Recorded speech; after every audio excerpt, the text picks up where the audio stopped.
The Selfish Path to Romance. Download Chapter 1 for free at drkenner.com. Penny, you're worried about your husband's personality? It's not that stable? Yes. Well, normally he is very nice and the nicest person alive, but he gets these spells where he's a completely different person over the last 2 years. He sometimes he's mean, and sometimes he acts drunk or just goofy, or just completely different personalities. And they've checked about walking seizures and hypoglycemia, and just nothing seems. They're not finding any answers, and I was just looking at a mental aspect of possibly something being wrong. Okay. Well, you're very smart to have done the first thing, which is to look into medical reasons, because if there's it could be a tumor in the brain, or if there's something going on, you need to know it, and you want to catch it sooner than later. But if he gets a relatively clean bill of health and they can't rule anything else out, then it's really, the answers lie within whom? If it's psychological. Well, usually it seems to happen with lack of sleep, or if he hasn't ate right that day. That's why we kind of looked into hypoglycemia and stuff with his sugar and everything. But we've checked his sugar when he has spells like that. He doesn't remember anything. He'll go to sleep and wake up a different person. So, how often does it happen? Over the last 2 years, it started, and it's progressively getting worse. Maybe once a week to once every couple weeks, it's becoming a problem. Okay, if he's having it that frequently, when I asked the question earlier, who has the answers? Meaning, if it's psychological, yes, you can go to a psychologist, and that would be great. He's the one with the answers. He's the one that needs to become a scientist to study himself and figure out what's going on in his mind. For example, if it were me having these, what you're calling spells, where I get mean or drunk, and I'm usually a very nice person, but you never know when I'm going to turn on you and start acting really goofy when it's inappropriate to do so, or acting drunk, and I'm assuming he's not a drinker or a drug user. No. That's the case? No, there could be no medication he's on that could be causing this? No. Okay. Then if it were me that it was happening to, I would want to take notes. I would want to know what is triggering it, what happened just before this happened. I would want to ask myself, what does it remind me of? And sometimes things can remind you of the past. For example, I was just recently driving in the car with my husband, and he saw a sign, and he says, let me tell you a story about that sign. And it really had nothing to do with the sign. It's just a roadside sign. But it brought him back in time to his childhood, to being bullied, actually.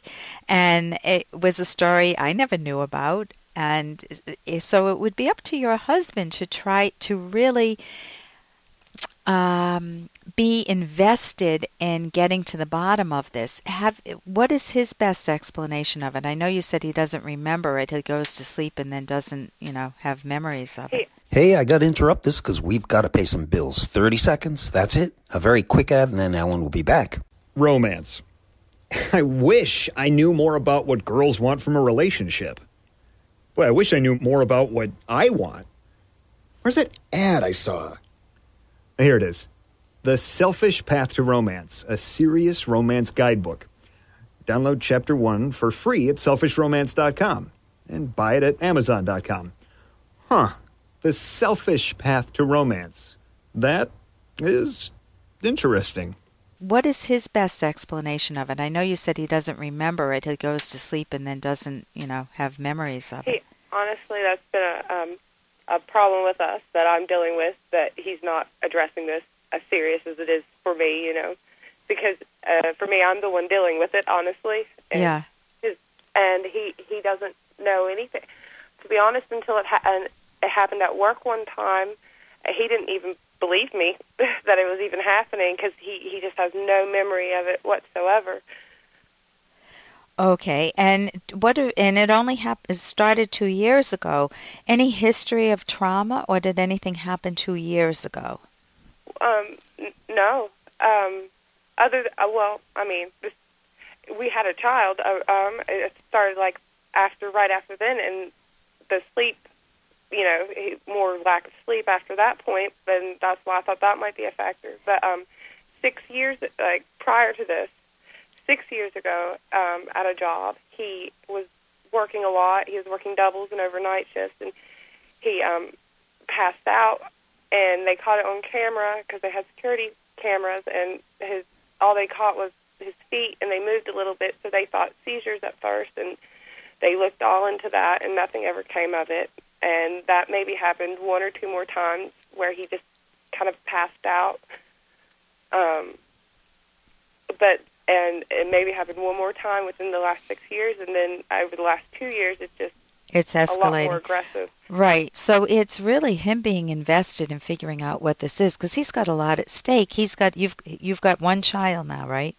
Yes. How old is your boy or girl? 2. 2 years old. Oh, that's right. It would be. Boy or girl? A girl. A little girl.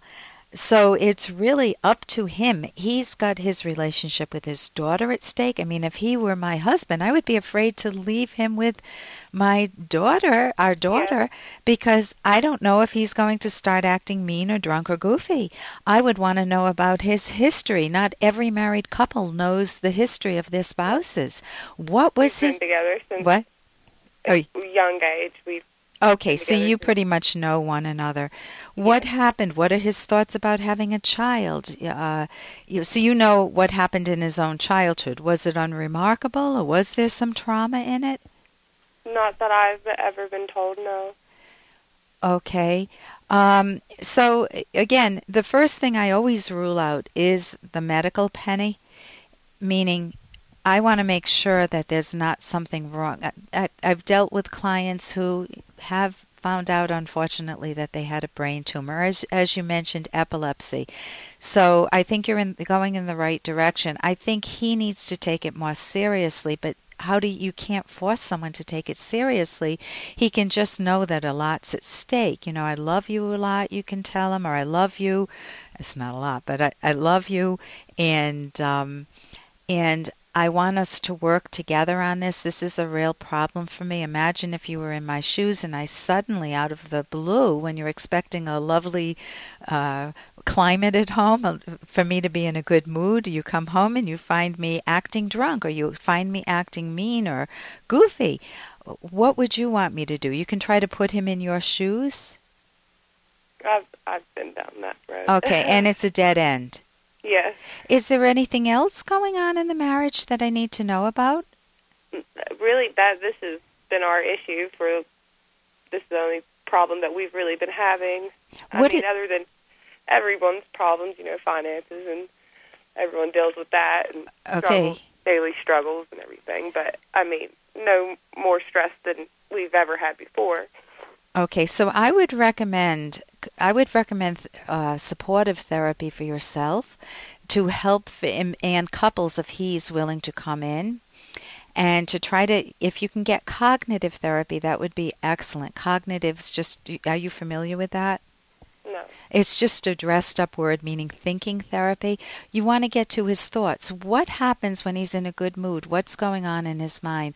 When he gets stressed, or when one of these negative moods trigger, what are his thoughts? And he needs to capture those. That's why you can't do that part of the work. You can be an observer and give him feedback, but you can't do that part. So I would invite him to work with you on this problem, letting him know that it's very, very, very important to your happiness for yourself and as a couple. You can also read a book that I wrote with Dr. Ed Locke on what a good romance is about, because this is your happiness. This is your life, Penny. And you want to make a decision how to work with him to encourage him to get the help. And if he refuses, then what? Then you would want to read our book. You can go to drkenner.com. Thank you so much for the call. Well, thank you. For more Dr. Kenner podcast, go to drkenner.com and please listen to this ad. Here's an excerpt from The Selfish Path to Romance, the Serious Romance Guidebook by clinical psychologist Dr. Ellen Kenner and Dr. Edwin Locke. Partners should not let children undermine their romantic relationship. Michelle Weiner Davis writes, quote, "One of the biggest mistakes I see women make in their marriages is that once the children are born, they forget they have husbands," unquote. Tending to your romantic relationship requires that you plan time alone without the children. There are several options here, such as romance when the kids are asleep, on weekends when the kids are doing things with their friends or staying with relatives, and during short romantic getaways.